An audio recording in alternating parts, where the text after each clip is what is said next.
કિસાન સંઘ, કિસાન મોરચો, ખેડૂત સમિતિ, હું તો એમ કહું છું કે વિપક્ષના લોકો પણ કેમ ન હોય, તમામ લોકોએ અન્ય રાજ્ય હોય, આપણું રાજ્ય હોય, એમની વ્યાજબી માગણી હોય એના માટે સરકાર ખૂબ ઓપન માઇન્ડથી નિર્ણય કરવા માટેના વિચારો માત્ર નહીં, અને નિર્ણયો ભૂતકાળમાં લીધા છે.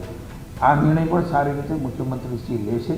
બધાને ચર્ચાઓ કરીને સારામાં સારો નિર્ણય એ રાજ્યની સરકાર ચોક્કસ લેશે. ખેડૂતો અમારા માટે પ્રાથમિકતા છે. ખેડૂતો છેલ્લા કેટલાય દિવસથી આંદોલન કરી રહ્યા છે. આંદોલન પછી સતત સરકાર એવું કહી રહી છે કે અમે વિચારી રહ્યા છીએ, અમે આના ઉપર જલ્દી નિર્ણય લઈશું. આજે કેબિનેટની બેઠક હતી અને બેઠક પછી કોઈ મોટો નિર્ણય લેવાય એવી બધી જ સંભાવનાઓ હતી, પણ એ સંભાવનાઓ પછી કૃષિમંત્રીએ આવીને એવું કહી દીધું કે અમે ખુલ્લા મનથી વિચારી રહ્યા છીએ. તો શું કૃષિ મંત્રી એવું કહેવા માંગે છે કે હવે આજથી અમે ખુલ્લા મનથી વિચારવાની શરૂઆત કરી છે? અત્યાર સુધી બંધ મનથી વિચારતા હતા અને ખેડૂતો માટે ખુલ્લા મનથી વિચારીએ છીએ એનો મતલબ શું છે? બીજા બધા વિષયો એવા છે કે જેના ઉપર વિચારવાનું છે, એટલે ખેડૂતો માટે વિચારીએ છીએ. આ તો કેટલાય સમયથી સાંભળતા આવ્યા છીએ. એટલે ખેડૂતો માટે જલ્દી નિર્ણય લેશું એવું પણ કેટલાય સમયથી સાંભળતા આવ્યા છીએ. 15 દિવસ જેવું થઈ ગયું, ખેડૂતો ઉપવાસ પર ઉતર્યા છે અને હજુ પણ સરકાર પાસે જવાબ એ છે કે અમે ખુલ્લા મનથી વિચારીએ છીએ. તો અત્યાર સુધી શું કરતા હતા સરકાર? એટલે હમણાં જ્યારે બધા જ લોકો એવું કહી રહ્યા હતા ને કે સરકારે આટલી બધી વાર પત્ર મોકલ્યો અને સરકારે એવું કહ્યું કે આપણે બેસીને વાતચીત કરીએ, ત્યારે પ્રશ્ન હતો કે ખેડૂતો કેમ વાતચીત કરવા ન ગયા? પણ જ્યારે સરકાર આ પ્રકારના જવાબો આપે ને સરકાર સતત એવું કહ્યા કરે કે અમે વિચારીએ છીએ ને અમે કરીશું ને એ બધું જ જ્યારે કહ્યા કરે ત્યારે ખેડૂતોનો વિશ્વાસ ઉઠતો જાય છે અને ખેડૂતો જ કહી રહ્યા છે.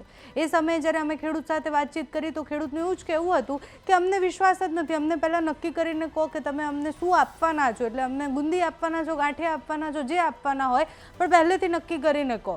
એટલે જ્યાં સુધી ખેડૂતોને વિશ્વાસ નહીં આવે અને સરકાર જો આ પ્રકારના જવાબો આપશે અને સરકાર એવું કહેશે કે અમે ખુલ્લા મનથી વિચારીએ છીએ, તો અત્યાર સુધી સરકારે એવું પણ કહેવું જોઈએ કે અત્યાર સુધી શું બંધ મનથી વિચારતા હતા કે અત્યાર સુધી નહોતા વિચારતા? જે પણ હોય, અત્યારે ખેડૂતોને વિશ્વાસ નથી, કારણ કે સરકાર સતત આટલા સમયથી એવું જ કહેતા આવ્યા છે કે અમે વિચારીએ છીએ. હવે નિર્ણય સુધી ક્યારે પહોંચે છે એ જોવાનું રહ્યું. આજે જીતુ વાઘાણીએ પ્રેસ કોન્ફરન્સમાં શું કહ્યું, કેબિનેટ બેઠક બાદ ખેડૂતો માટે શું વિચારી રહ્યા છે ખુલ્લા તે સાંભળો. સૌ મનાવતા જ નથી અને તમે મારી વિનંતી છે એને નેગેટિવ ન લો. સ્વચ્છતા એ તમારા મારા જીવનમાં ઘરમાં નિરંતર છે. નરેન્દ્રભાઈએ કહ્યું છે કે આપણા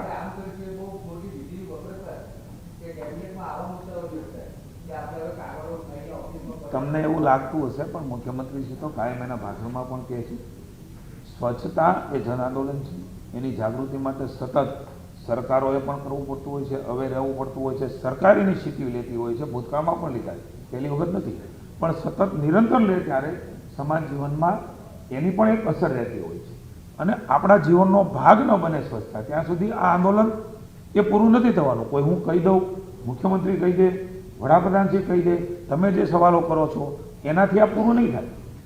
જીવનનો આપણો અંગ અને અવિભાજ્ય ભાગ ન બને નિરંતર, કારણ કે વર્ષોથી આ વાત એ માત્ર ચર્ચામાં રહી છે. મને આનંદ છે કે વડાપ્રધાન શ્રીએ લાલ કિલ્લા ઉપરથી બોલ્યા, તેનો અર્થ તો લાલ કિલ્લા ઉપરથી વડાપ્રધાનની જરૂર ના હોય, જ્યારે જેવી જરૂર હોય ત્યારે રાજ્ય સરકારે ઇનિશિયેટિવ લીધું છે. મારી વિનંતી છે કે આને સકારાત્મક રીતે આપ એ નજરિયાથી જોવો તો મને એવું લાગે છે કે આ નિરંતર જ્યાં સુધી આપણો ભાગ ન બને. આજે જોઈએ છીએ આ બધી તમારા મારા ઘરે પણ અથવા તમારા મારી શેરી ગલીમાં પણ રસ્તા ઉપર ફેંકવાનું આજે જોઈએ છે. બાળકોની અંદર જે જાગૃતિ આવી છે, ઘણા લોકો બેગ ગાડીમાં રાખે છે, પણ આ પ્રક્રિયા નિરંતર છે, નિરંતર ચાલો.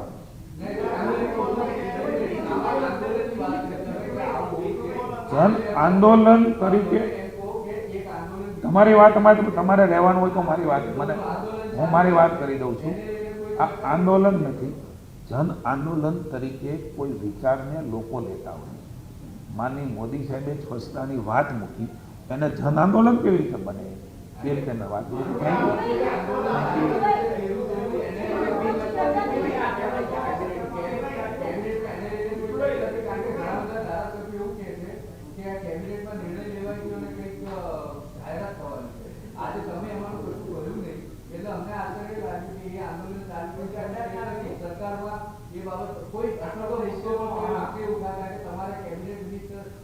તમે સીધો સવાલ મને કરી શકો છો, કોને શું કહેશે, તમે શું પૂછવા માંગો છો પૂછી લો. આપ એક બોલીએ આપ શું પૂછવા માંગો છો એક બોલીએ.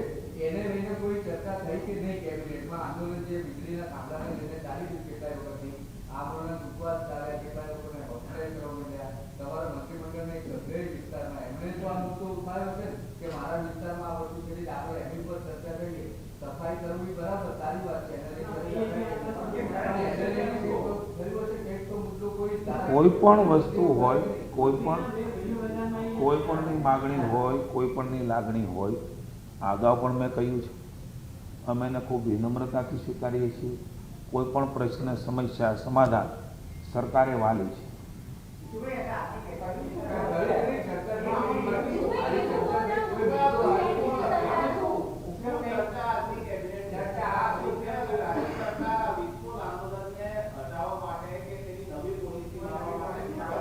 ખૂબ ઝડપથી તમને એની માહિતી અમે આપીશું.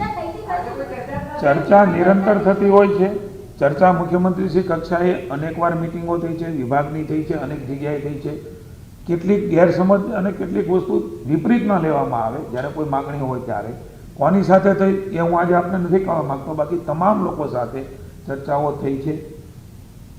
અલગ અલગ ડિમાન્ડો આવી છે, અલગ અલગ ખેડૂતોની વાતો આવી છે, અલગ અલગ ખેડૂત સમિતિની જે અત્યારે ડિમાન્ડ ચાલે છે ને જે આંદોલન સ્વરૂપે બેઠા છે, માગણી સ્વરૂપે બેઠા છે, એને પણ અમારી લાગણીઓ અમારા સુધી પહોંચી છે. આ તમામ બાબતોની મોનિટરિંગ, ચર્ચા, વાત, વિશાળ હિતમાં નિર્ણય લેવાનો છે અને રાજ્યવ્યાપી નિર્ણય લેવાનો છે. ખેડૂતો એ અમારા મન ખેડૂતો છે. ખેડૂત અમારા મન રાજનીતિનું સાધન નથી. કદાચ કોઈ વિપક્ષ માટે એ રાજનીતિનું સાધન હોઈ શકે, કોઈ સરકાર વિચાર વિરોધી માટે એ રાજનીતિનું સાધન હોઈ શકે. અમારે મન ખેડૂતો એ ખેડૂત છે, એમનું હિત એ અમારી પ્રાથમિકતા છે અને ખૂબ નિર્ણય છે. સૌથી પહેલાં પત્રકારોને બોલાવીને અમે જાણ કરીશું, ખેડૂતના હિતમાં જે કાંઈ નિર્ણય થાય, લાંબા ગાળાનો નિર્ણય થાય, સ્વીકૃત નિર્ણય થાય અને જે વ્યાજબીપણું હોય એ વ્યાજબીપણાનો નિર્ણય અન્ય રાજ્યની તુલનામાં થાય, એના માટેની સતત ચર્ચા માનનીય મુખ્યમંત્રીશ્રી કક્ષાએ અવિરતપણે થતી રહે છે અને ચાલુ જ છે. જે કાંઈ નિર્ણય થાય, સારો નિર્ણય ખેડૂતોના હિતમાં થશે. મુખ્યમંત્રીશ્રી ખૂબ સંવેદનાથી આ વિષયને લઈ રહ્યા છે. લાંબી નીતિઓ બનવાની છે ત્યારે એ તમામને અનુકૂળ હોય એ પ્રકારની વ્યવસ્થાઓ કરવા માટે સરકાર એ ચર્ચા વિભાગો સાથે, ચર્ચા અન્ય રીતે, અન્ય રાજ્યની રીતે એ મૂલ્યાંકન કરીને નિર્ણય માટે આવશે ત્યારે ચોક્કસ અમારે આપને જણાવવાનું છે કે ખેડૂતના હિતમાં રાજ્ય સરકારે આ નિર્ણય કર્યો છે. એ કરશું ત્યારે આપને કહી દઈશું ને.